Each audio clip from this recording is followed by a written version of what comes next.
Hello, ये है बिहार का प्राचीन बिहार का सिलेबस है। ठीक है, इतना अगर हम लोग कर लेंगे कवर तो प्राचीन बिहार से आने वाले सवाल नहीं छूटेंगे। ठीक है, तो देखते हैं पहले बिहार को। जैसे कि इतिहास को हम लोग 3 भागों में बांटते हैं, उसी प्रकार बिहार के इतिहास को भी 3 भागों में बांटेंगे।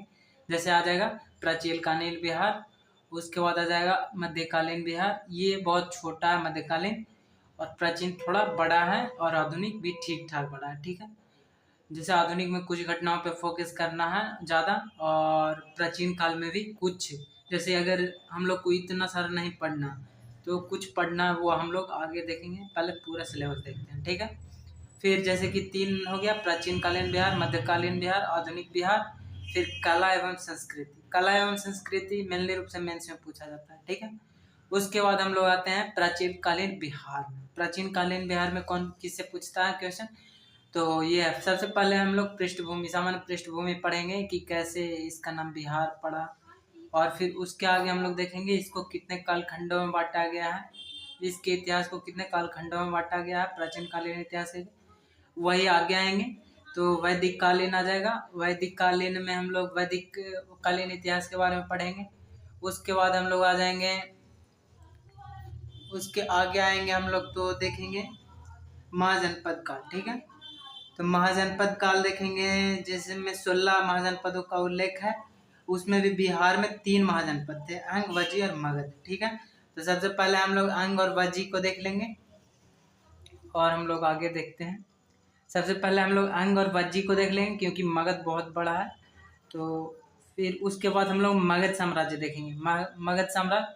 लेकिन उससे पहले भी हम लोग देखेंगे कौन, बौद्ध धर्म और जैन धर्म। बौद्ध धर्म में जो भी संगीतियाँ हुई है वो देखेंगे। फिर जैन धर्म में सम्मेलन हुआ, उसको भी देखेंगे। और ये इम्पोर्टेंट है, जैसे कि ये महाजनपद काल इम्पोर्टेंट है, ये इम्पोर्टेंट है, ये इम्पोर्टेंट है। और क्या है, इसके कालखंड के अनुसार प्राचीन कालीन इतिहास में नवपाषाण काल के कुछ स्थल है, वो भी इम्पोर्टेंट है बिहार के इतिहास से रिलेटेड। ठीक है, कहाँ कहाँ से किस काल के स्थल मिले हैं, साक्ष्य मिले हैं, वो सब देखना है। ठीक है, आगे आते हैं हम लोग तो, एक सेकंड, अब आते हैं आगे तो जैन धर्म तक हम लोग देख लिए।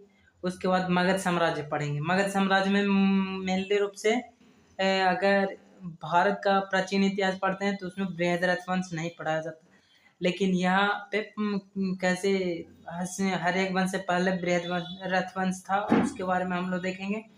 तो यहाँ से एक ट्रिक था, हम लोग को सर पढ़ाए थे बहुत पहले, हसीन मासू का। हसीन मासू का मतलब, लेकिन इसमें बृहद वंश भी है आगे, तो वाह वाह आगे हो जाएगा, वाह वाह हसीन मासू का मतलब बृहद वंश, हर्यक वंश, शिशुनाग वंश, नंद वंश, मौर्य वंश, शुंग वंश, और ये है कनवंश।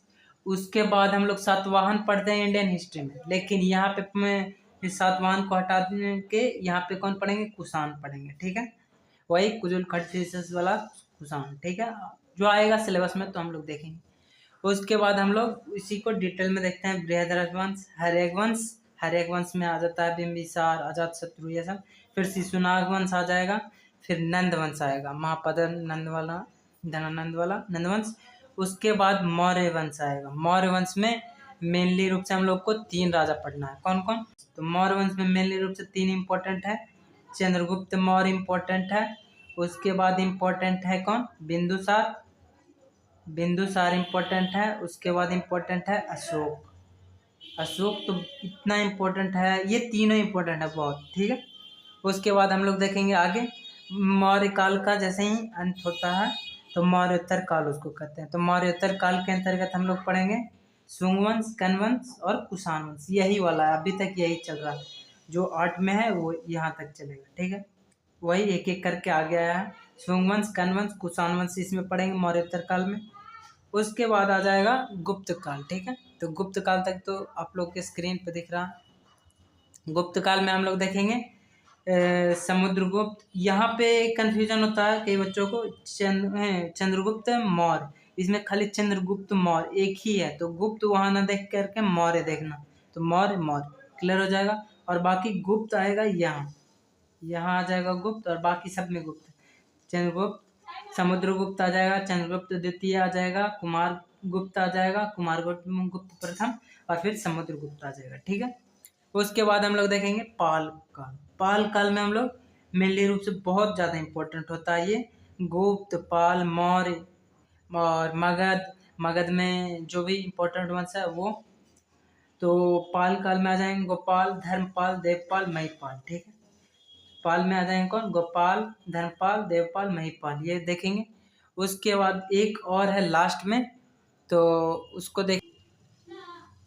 पाल आ जाएगा, पाल में तो हम लोग देख लिए। उसके बाद क्षेत्रीय राजवंश। क्षेत्रीय राजवंश जैसे कि बिहार में अलग अलग क्षेत्र में, बिहार के अलग अलग क्षेत्र में अलग अलग राज्य अपना स्थापित था, उसी में देखेंगे हम लोग। कर्नाट वंश। कर्नाट वंश मिथिला क्षेत्र में था। वैवनार वंश हो जाएगा, चेरो वंश हो जाएगा, और चेरो ही आगे रहने के लिए दिया था उज्जैनी को, जो उज्जैनी वंश भी हो जाएगा, और नुहानी वंश हो जाएगा। ठीक है। तो ये है बिहार का इतिहास, प्राचीन इतिहास।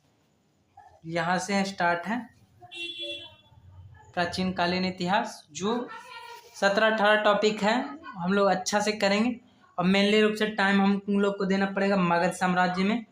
मगध साम्राज्य में देना पड़ेगा, गुप्त काल में देना पड़ेगा, पाल काल में देना पड़ेगा, और एक दो भी जो भी क्वेश्चन छूटेगा उसको लास्ट में मिसलेनियस में किया जाएगा कवर। तो ये है प्राचीन बिहार का सिलेबस। ठीक है, मेरे अनुसार